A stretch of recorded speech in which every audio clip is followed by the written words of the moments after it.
ओम शांति। 8 जुलाई। बाबा हम सभी के भाग्य को देख देख कर बहुत खुश हो रहे हैं। कहते हैं तुम जैसा भाग्यवान खुश नसीब कोई नहीं।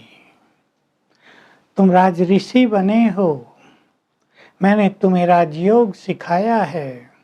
तुम तपस्या कर रहे हो स्वर्ग की राजाई पाने के लिए। बहुत सुंदर बात है, इस पे हम चर्चा करेंगे। जो संस्कार मेरे में हैं वो तुम सब में भी हैं। मैं ज्ञान का सागर पतित पावन तुम सबको ज्ञान देता हूँ, पावन बनाता हूँ। तुम भी दूसरों को ज्ञान दे रहे हो, पतित से पावन बना रहे हो। मुझे ही सारा संसार याद करता है। मैं सभी धर्मों की आत्माओं का पिता हूँ। कोई मुझे गॉड फादर कहते हैं, कोई कहते हैं खुदा की बंदगी करो। तुम सब माता पिता कहते हो।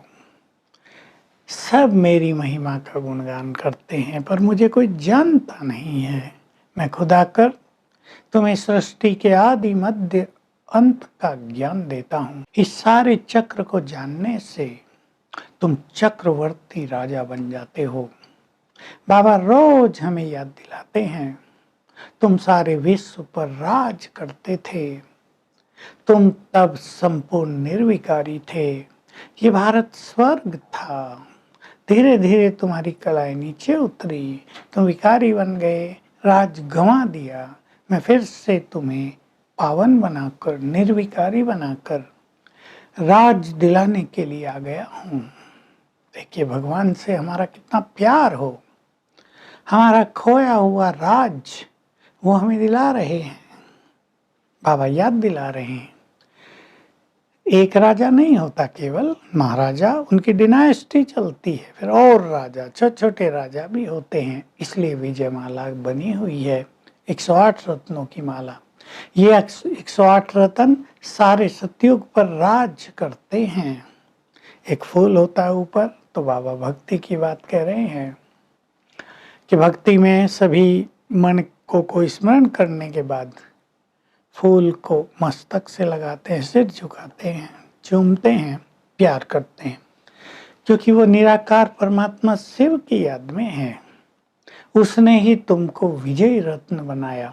विजय रत्न कहते हैं जिन्होंने माया पर संपूर्ण विजय प्राप्त कर ली, वो वैजंती माला, अंत तक जिनकी संपूर्ण विजय हो गई। ऐसी आत्माएं ही पूरे सतयुग पर राज करती हैं। 1250 वर्ष विश्व महाराजन होते हैं, साथ साथ दूसरे राजा भी होते हैं। तो बाबा कह रहे मैं तुम्हें पावन बनाने आया हूँ। बिना पावन बने कोई घर नहीं जा सकता, कोई जा ही नहीं सका, क्योंकि घर खाली नहीं है।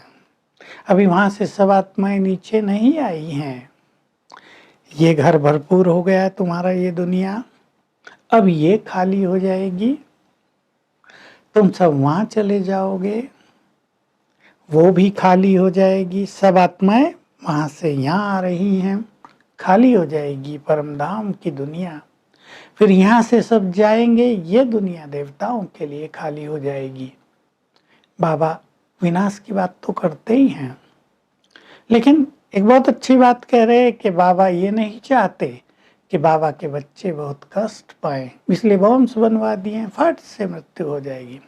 नेचुरल कैलेमिटीज भी बहुत होंगी।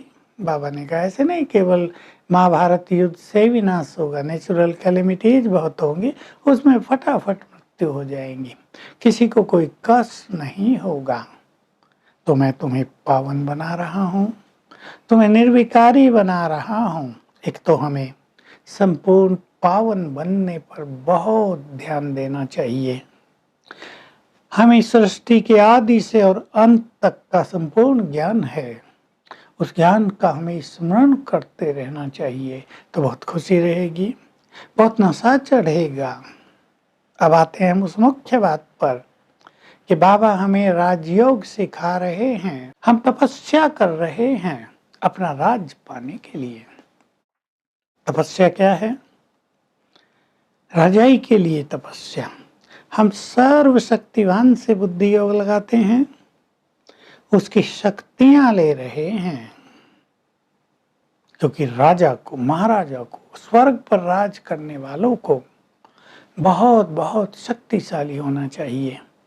जैसे भगवान सर्वशक्तिवान है, वे भी जैसे कि सर्वशक्तिवान हो जाते हैं। तो एक योग से इसलिए राजाई मिलती है। दूसरा, योग बल से हम संपूर्ण पावन बन जाते हैं। पावन दुनिया की राजाई उन्हें मिलेगी जो संपूर्ण पावन होंगे। भगवान पवित्रता के सागर और पतित पावन हैं। उनसे योग लगाने से, उनसे कनेक्शन जोड़ने से उनकी पवित्रता हमारे अंदर आने लगेगी, हमारे विकार भागने लगेंगे और हम पावन बन जाएंगे। देखिए, यही हो रहा है।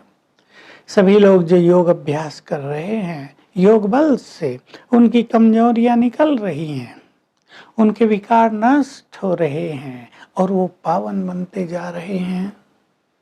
तो प्रैक्टिकल में हो रहा तीसरी चीज, सारे सद्गुण आ रहे हैं। एक राजा को प्रजा पालक होना चाहिए। बाबा हम सभी को यहाँ पूर्वज की स्थिति में स्थित करके सभी धर्मों की पालना कराते हैं। तो हमारे अंदर सारे सद्गुण भी आने चाहिए। सफल राजा वही होता है जिसे अपने लिए कुछ नहीं चाहिए, जो प्रजा पालक, प्रजा का ध्यान रखने वाला, संपूर्ण न्यायकारी होता है, जो विषय वासनाओं से मुक्त होता है, वो सफल राजा होता है। आपने इतिहास में सुना ही होगा, जो राजा विषयी रहे, जो विषय भोग में चले गए, शराब के नशे में चूर रहने लगे, दूसरों ने अटैक करके उनसे उनका राज्य ले लिया। तो एक राजा को बहुत चरित्रवान भी होना चाहिए। राजयोग हमें पवित्रता और संपूर्ण चरित्र प्रदान करता है। तो हम सभी बहुत ध्यान दें और इससे ही हम विजयी रतन बनते हैं, जो विश्व पर राज करते हैं। बिना योगी बने कोई माया को जीत नहीं सकता है। हमें माया को जीतना है तो 8 घंटे तक हमारा योग अवश्य होना चाहिए, ताकि चित्त भी शुद्ध हो जाए, संस्कार भी शुद्ध हो जाए, हमारी शक्तियाँ बहुत बढ़ जाएं, काम, क्रोध, लोभ, मोह, अहंकार, ईर्ष्या, द्वेष सभी पर हम विजय प्राप्त कर लें, तब तो हम विजयी कहलाएंगे। अपने व्यर्थ संकल्पों पर भी विजय प्राप्त कर लें। तो बाबा हमें ऐसी तपस्या सिखा रहे हैं। हमें राज ऋषि बना दिया है। ऋषि माना संपूर्ण पवित्र और राज करने लायक, संपूर्ण पवित्र आत्मा अर्थात वैराग्य से भरपूर भी। तो हम ऐसे राज ऋषि हैं जो पवित्र भी हैं और संपूर्ण त्यागी और वैरागी भी हैं। ऐसी स्थिति में स्थित होकर जब हम योग अभ्यास करते हैं तो हम में राजाई के संस्कार आ जाते हैं। वरदान है, इस गम की दुनिया में रहते हुए बेगमपुर के बादशाह बनकर रहने वाले अशक्ति संपन्न भव, जिनके पास संपूर्ण शक्तियां हैं, वे इस दुखों की दुनिया में भी बेफिक्र बादशाह रहते हैं। वे कर्मेंद्रिय जीत होते हैं, मन बुद्धि को जीतने वाले होते हैं। लेकिन अगर किसी संग दोष में आकर कर्मेंद्रियों के अधीन हो जाते हैं तो उनकी खुशी भी चली जाती है और गमों में उनका जीवन फिर से भरपूर हो जाता है।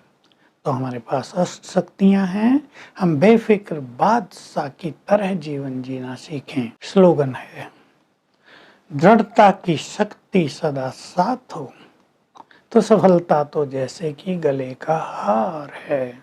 आज का अभ्यास हम करेंगे। मैं संपूर्ण निर्विकारी राज ऋषि हूँ। बैठाएंगे अपने राज ऋषि स्वरूप में अपने को और सर्वशक्तिवान से शक्तियों की किरणों का फाउंटेन निरंतर मुझ पर पड़ रहा है और मेरे चारों ओर एक शक्तिशाली आभा मंडल बन रहा है। इस आभा मंडल के बीच बैठेंगे और सर्वशक्तिवान से शक्तियां ग्रहण करेंगे। ओम शांति।